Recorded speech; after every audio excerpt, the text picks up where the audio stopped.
Okay, we're talking about neuroscience for kids and making it interesting for them. So your mic's not on. Hey, you know what? It's a train wreck right now because I was just holding all those bunnies and they peed all over my leg. Yeah. Did you just touch me? That was great. Our animal segment's awesome. Which you touched me with that hand. Go. I don't have bunny flu or anything. I just have bunny urine. Okay, Mary Porter Green, come back. We're giving you a nice welcome, aren't we? No, I think it's fantastic. Welcome I'm thinking, to the show. I wish I had an experiment to do with urine, but I don't. So is this going to attract wolves or something? I guess that's a question for Dr. Katie. Where do you go with this? Yeah, let's get the burgers back up here. Let's talk about how we touch things. So when you touch the urine on your leg, why do you feel it more? Why do you feel the need to touch your co-host? So I don't know. Rewind the tape. He touched me. Go on. Anyway, so today I want to talk about neuroscience, and it's basically the study of how we feel things and how we experience the world around us, our senses. Okay, we're going to start with our nerve endings and why it is that we can feel things more on our fingertips, for example, or our lips, but less well, like on our arms or the back of our backs, things like that. And so one really fun way to test this with kids is to take a paper clip, and I've already bent you guys's. Okay, so you're going to basically make a science tool out of a paper clip, and you're just going to undo your paper clip and then bend it down into a tool that looks like a U shape. And here's how you play with this, okay? You take the, and you can do this to yourself, you can have somebody do it to you.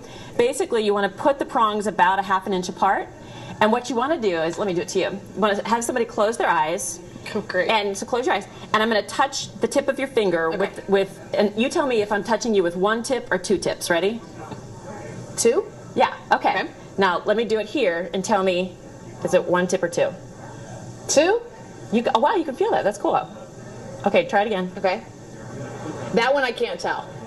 Okay, what's cool, and then I won't do it on your lips because you don't, I'm sure, want all the germs all around you. But the point is, if you close your eyes, yeah, don't put it in your urine and then put it in your lip. Okay, no, but the point is, you have a lot more nerve endings on your fingertips and your lips and places like that, and I can feel it on my earlobes too. So you can feel both. You can feel both. You can tell if it's one or two on your earlobe. Oh, I was thinking you said you can't. Yeah, I can. Yeah. So, but in different parts of your body, you won't be able to tell if it's two or one. And my husband made the really interesting point yesterday. He said if they're wide enough apart, then on any part of your body, you can feel it. You can feel that it's two. And he's right about that. So that's a fun thing to experiment with kids too. Interesting. Yeah. So anyway, just letting them know that different parts of them do feel things differently. So if you get cut on your fingertip, it is going to hurt a lot more. Right? Yeah, that's right. You were telling me about that. Okay. I'm still healing on this. Oh, what'd you do?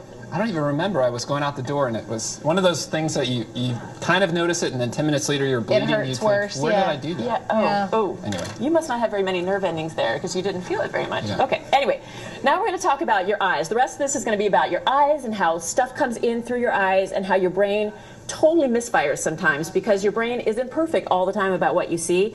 So the first thing is, do you know why you have a blind spot? I don't know.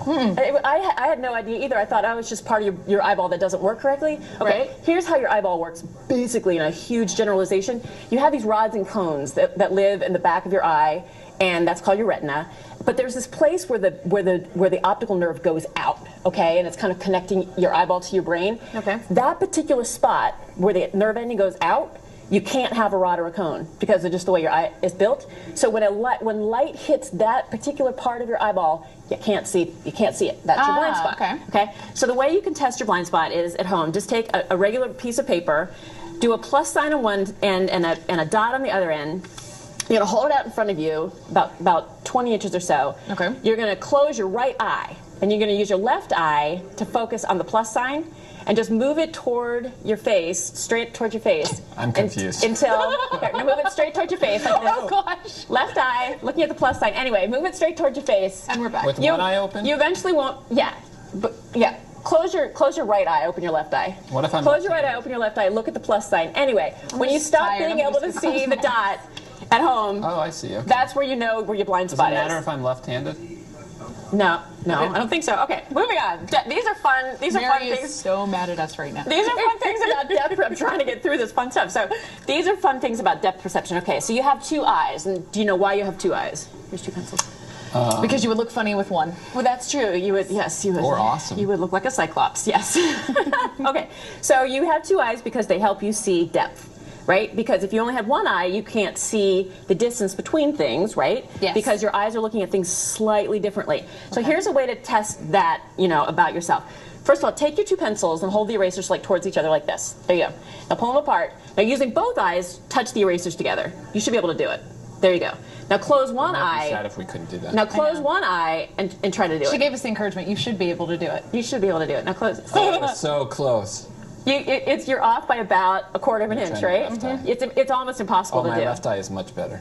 So another really cool optical illusion to do with your kids is take a piece of paper, roll it into a ball, okay? And this has to do with the way your eyes misfire too. Take it, thanks. Take your here. I'll picture. Oh. Take this. Put it in your hand. Boop, boop, boop, boop, like this. Now put this up to your right eye, but keep looking through your left eye as well, and it'll look like you can see right through your hand. Do you see it? It looks like you can't see that. Put it up to your right eye. Keep your left eye open, and it looks like you're seeing a hole right through your hand. I see what you're doing. I see what you mean. You have to hold it all the way up to your right eye. You can't have anything else going on.